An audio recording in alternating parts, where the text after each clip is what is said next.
Noticias con Pedro Tello Villagrán. Querido Pedro Tello, te mando un abrazo. ¿Cómo lees esta salida de Arturo Herrera? Digo, ya estaba muy adelantada, una sucesión súper adelantada, la del gobernador del Banco de México, Alejandro Díaz de León, porque así lo hizo el presidente. De repente alguien le pregunta en la mañanera, oiga, ¿va a ratificar a Díaz de León? No, y viene pues por ahí una especie de nerviosismo en los mercados, porque entonces ¿a quién van a poner? Tienen que rectificar, nombrar prácticamente de manera muy adelantada a Arturo Herrera y llegará también pues Rogelio Ramírez de la O, el nuevo secretario de Hacienda, que pues hay que decirlo, es más bien un hombre de empresa, un hombre de praxis, no necesariamente un hombre de tanta ideología. ¿Tú qué ves, querido Pedro? ¿Cómo leemos todo esto? Buenos días. Buenos días, Luis, qué gusto saludarte a ti y a quienes nos escuchen. Fíjate que julio pasará a la historia del señor Arturo Herrera, quizás como el mes más importante de su propia carrera profesional. Bien lo señalaste, Luis, en julio del 2019, hace exactamente 2 años, pasó de ser subsecretario a convertirse en secretario de la dependencia más relevante del ámbito económico de la Administración Pública Federal. Y hoy, en julio del 2021, cesa o deja ya sus actividades como secretario para iniciar la transición que lo habrá de llevar a la cabeza de la Junta de Gobierno del Banco de México. ¿Cuáles son los pros y cuáles son los contras de la gestión que durante 24 meses encabezó el señor Arturo Herrera al frente de la Secretaría de Hacienda? Yo diría que a favor está el hecho de haber conservado, y lo quiero subrayar, Luis, 2 pilares fundamentales de la estabilidad macroeconómica de nuestro país. Logró mantener en condiciones de auténtica estrechez y frente al impacto de una pandemia cuya emergencia sanitaria provocó al mismo tiempo una emergencia económica que, aunque no se reconoció abiertamente, provocó sí el colapso en los ingresos tributarios.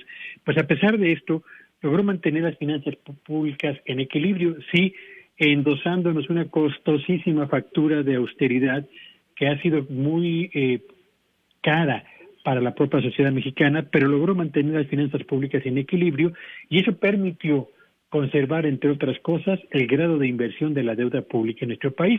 Y este es el otro gran elemento a favor de la gestión del señor Arturo Herrera, que fue logró un manejo impecable de la deuda pública, logró contratar deuda nueva a menor costo para cubrir deuda vieja que nos estaba costando cada vez más caro. Y en el otro extremo, yo diría en el balance de lo que no resultó muy del todo favorable, yo diría que hay 2 factores importantes que vale la pena subrayar. Primero, no logró coordinar el gabinete económico para articular una suerte de medidas eficaces para contener la caída de la economía mexicana, el cierre de empresas, la mayor parte de negocios pequeños y medianos, y por supuesto el incremento tan relevante y explosivo del desempleo y también de la pobreza en México. Y el segundo factor negativo es que deja a México y a la administración pública con un nivel de inversión gubernamental históricamente bajo que desde luego puede salirle muy caro en el mediano y en el largo plazo a la propia economía y a la sociedad mexicana, porque en la medida en la que un gobierno no invierte en infraestructura ni en ampliación, mejoría o mantenimiento de servicios públicos indispensables para el bienestar de las familias, a la larga, lo que se termina por crear son bases muy endebles para sostener el crecimiento de la economía y desde luego para reducir la pobreza, Luis. Dime algo, Pedro, ahí está el tema de Arturo Herrera y de Rogelio Ramírez de la O, pues mucho que decir, ¿no? También es un economista, es egresado de la UNAM, pero muy enfocado al tema de la carrera de generación de empresa, de generación de riqueza, muy enfocado a la iniciativa privada y también con esta impas de que, bueno, pues deja Arturo Herrera, pero ¿en qué momento va a asumir o a ser ratificado Rogelio Ramírez de la O? Tenemos ahí como que ese impasse, esa duda. ¿Qué nos dices del relevo? Hay hasta quien pesimistamente, no sé si pase o no, dice que pues puede llegar a repetirse la historia de Ursúa, ¿no? En un choque ideológico o en un choque de praxis y de manera de hacer las cosas con el presidente López Obrador. Yo creo que tiene 3 virtudes Ramírez de la O. La primera y la más relevante es que tiene una sólida formación académica, lo que le permitirá hacer frente a los requerimientos de muy corto plazo en materia de decisiones en la Secretaría de Hacienda y Crédito Público, que además está integrada, y hay que decirlo, Luis, por un sólido equipo de funcionarios a nivel estrictamente técnico. Segunda cualidad de Ramírez de la O, tiene una cercanía muy evidente con el presidente de la República que lo dota, diría yo, de un margen de maniobra para decir no cuando no esté de acuerdo con el presidente y en todo caso para tratar de oponer, yo diría que resistencia a quienes desde el gabinete han tomado prácticamente las riendas de las decisiones de políticas públicas que le corresponden en sentido estricto a la Secretaría de Hacienda y Crédito Público.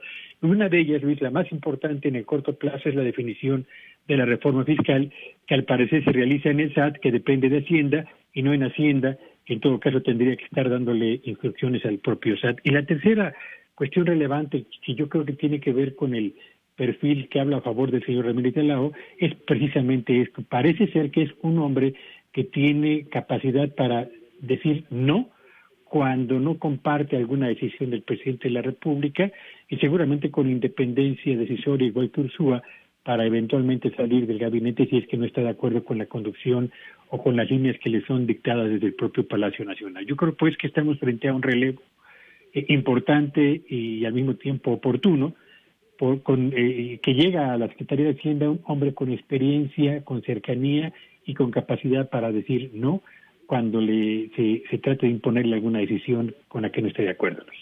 Gracias, Pedro. Te mando un gran abrazo y te seguimos en tu red. ¿Cuál es?